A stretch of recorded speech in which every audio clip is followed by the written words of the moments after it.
ஆன்மா என்பது மூச்சு காற்று. மூச்சு காற்று ஒரு 421,600 முறை வந்து செல்லும். வந்து செல்லுகின்ற காற்றை வெளியே சென்றால் மரணம், உள்ளே தங்கிவிட்டால் மரணம் இல்லை. உள்ளே தங்குவதற்கு எப்படி இருக்கணும்? தேகம் அருள் தேகமாக இருக்க வேண்டும். அருள் தேகம் இல்லையிட்டால் உள்ளே தங்குமா? தங்காது. அப்போ அருள் தேகம் பெறுவதற்கு என்ன செய்ய வேண்டும்? புண்ணியம் செய்திருக்க வேண்டும். அப்போ புண்ணியம் செய்வதற்கு தயை சிந்தை வேண்டும். அன்னதானம் செய்ய செய்ய என்ன ஆகும்? அந்த தேகம் அருள் தேகமாகும். அருள் தேகத்தில் ஒடுகின்ற மூச்சு காற்று அருள் தேகத்தில் தங்கிவிடும். அந்த தேகம் அருள் தேகமாக இருந்தால் தான் தங்கும். அதே புலால் உண்டுகின்ற தேகமாக இருந்தால் அங்கே தங்காது. உயிர் கொலை செய்கிற தேகத்தில் தங்காது. இப்போ உயிர் கொலை செய்யக்கூடிய தேகத்தில் ஆன்மா தங்காது. ஆன்மா என்பது காற்று. அந்த காற்று எங்கே தங்க வேண்டும்? புருவத்தில் தங்க வேண்டும். புருவத்தில் தங்குகின்ற காற்று வெளியே வராது. அப்போ என்ன செய்கிறான்? ஞானிகள் புண்ணியத்தை செய்தும் முதுபெரும் தலைவன் சுப்பிரமணியரை வணங்கி என்ன செய்கிறான்? மூச்சு காற்றை கட்டுறான். மூச்சு காற்றோடு பழகிறான். மூச்சு காற்றோடு பழகி அது என்ன செய்கிறான்? ஆசான் சுப்பிரமணியர் என்ன செய்வார்? அவனை சாருவார். எப்போ சாருவார்? அருள் தேகத்தில் சாருவார். புலால் உண்ட தேகத்தில் சாரமாட்டார். உயிர் கூட செய்கிற தேகத்தில் சாரமாட்டார். வஞ்சனை உள்ள தேகத்தில் சாரமாட்டார். அப்போ வஞ்சனை செய்த தேகம், புலால் உண்ட தேகம், பொல்லாத தீய பழக்கத்தில் ஈடுபட்ட தேகத்துக்கு அருள் செய்ய மாட்டார். அப்போ புண்ணியம் செய்த தேகம் அருள் தேகம். ஆசான் புண்ணியவன் இறங்குறான். என்ன மகனை வேணுனார்? என்னை சார வேண்டும், நீ என்னை சார்ந்து எனக்கு வாசி நடத்தி தர வேண்டும் கேட்டான். அப்போ என்ன செய்வார்? வாசி நடத்தி தருவாண்டி ஒரு வாசியில் எங்கே வருவானார். சுப்பிரமணியர் இறங்குறார். இறங்கி என்ன செய்கிறார்? அவர் அறிந்த உண்மையை அவர் சொல்கிறார். அப்போ மூச்சு காட்டோடு கலப்பார். ஒரு நாள் ஒன்றுக்கு 21,600 முறை வந்து போகின்ற சோதரோடு கலந்து வாசி பழக்கத்தையும் மறுத்து தருவார்.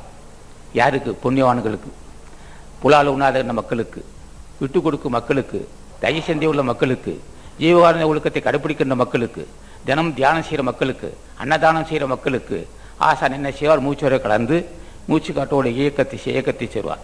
வாசி பழக்கத்தை உருவாக்கி கொடுத்து இடைகளையும் பின்களையும் மாற்ற செய்து அதோடு ஒரு ஒரு ஒரு ஆண்டு பழக்குவார்கள். வாசி பழக்கம் அறிய வேணும் மற்றும் மண்டல வீடுகள் கட்ட வேணும். பாருங்கள், கட்டாத கலையை கட்ட வேணும், வாசி ஒட்ட வேணும், ஆசை வெட்ட வேணும், எட்டாத கொம்பை வளைக்க வேணும். காயம் என்றைக்கு இருக்குமோ வாழைப்பேனார் கொங்கண முறை சொல்வார். காயம் இருக்கும்போதே செய்து கொள்ள வேண்டும். காயம் உடம்பு இருக்கும்போதே அருளை பெற்றுக்கொள்ள வேண்டும். அந்த அருளை பெறுவதற்கு உபாயம் ஜீவகாரணி தான். அருள் பெற்ற உடம்புக்கு தான் தலைவன் தங்குவான். அப்போ மூச்சு ஆட்டோடு கலந்து என்ன செய்கிறான்? பழக்க வைக்கிறான். இவருக்கு பயிற்சி கொடுக்குறான். வாசி பழக்கத்தை தர்றான். வாசி பழக்கத்தை கொடுத்து இடங்களை பின்களை மாற்ற செய்து ஒரு வருஷம் பழக்குவான். வாசி பழக்கம் அறிய வேணும் மற்றும் மண்டல வீடுகள் கட்ட வேணும். ஓராண்டு அந்த உடம்போடு அது பழக்கி வாசி பழக்கம் தந்து பிறகு என்ன செய்கிறான்? இடைகளையும் பெண்களை மாற்றி ஆசனை செய்கிறான். ஆசான் சுப்பிரமணியரோ, அகத்தீஸ்வரோ, ராமலிங்கசாமியோ, மாணிக்கவாசனோ, திருஞான சம்பந்தரோ, திருநாவுக்கரசோ 15 மணி செய்வாங்க. உடம்பை சாருவாங்க. யாரோட மறுபடியும் சொல்கிறேன், யாரோடு சாருவாங்கள்? புலால் உண்ணாத, உயிர் கொலை செய்யாத, வஞ்சனையற்ற, தயசிந்தி உள்ள, அருள் பொருந்திய, உயர்ந்த அந்த மென்மையான மென்மையான அந்த தேகத்தில் சாருகிறான். சார்ந்து இடைகளை பெண்களை இயக்கச் செய்து ஆசானை சார்ந்திருந்து 2 களையும் சேர்ப்பான். 2 கடை இறைகளை சேர்த்து என்ன செய்வான்? கட்ட சாந்த வாசி நிறுத்தி புருமத்தி இழுக்குவான். நீ நம்ம இழுக்க முடியாது. அவன் செய்கிறான். ஏன் அவனுக்கு மட்டும் செஞ்சேன்? புண்ணியவான் செஞ்சுருக்கிறேன். உனக்கு செய்ய மாட்டேன்னா உனக்கு செய்வேன். என்ன செய்யணும்னா அதுக்கு என்ன உபாயம்? நான் தான் அது நான் சொல்கிறது. என் பிள்ளை சொல்லியிருக்கிறான். என் பிள்ளை சொல்லியிருக்கிறார். என் உயர்ந்த மகன் ராமலிங்கசாமி சொல்லியிருக்கிறார். வள்ளிதுரை சொல்லியிருக்காரு. பிடிச்சி கரையறிக்கையா நான் உனக்கு வாசித்து எடுத்துறாரு. அப்போ அவருக்கு மட்டும் வாய்ஸ் எடுத்து தந்தார். எனக்கு தெரியல. உனக்கு செய்ய நான் தயாராக இருக்கேன். நாங்கள் பொது ஆள். நீ யாரை கூப்பிட்டா நாங்கள் வர இருக்கோம். ஆனால் புண்ணியவன் தான் வருவோம். புண்ணியவனுக்கு தான் இந்த வாய்ப்பு தருவோம். நாங்களே உட சாருவோம். வாசி பழக்கத்தை தருவோம். இடைகளையும் பின்களையும் சேர்ப்போம்.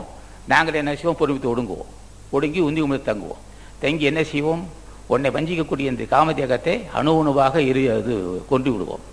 அணுவாக காமதேகத்தை நீக்கி உன் ஞான தேகம் தருவோம். அந்த ஞான தேகத்துடைய தன்மை என்ன? 10 கோடி யுகங்கள் வாழலாம்.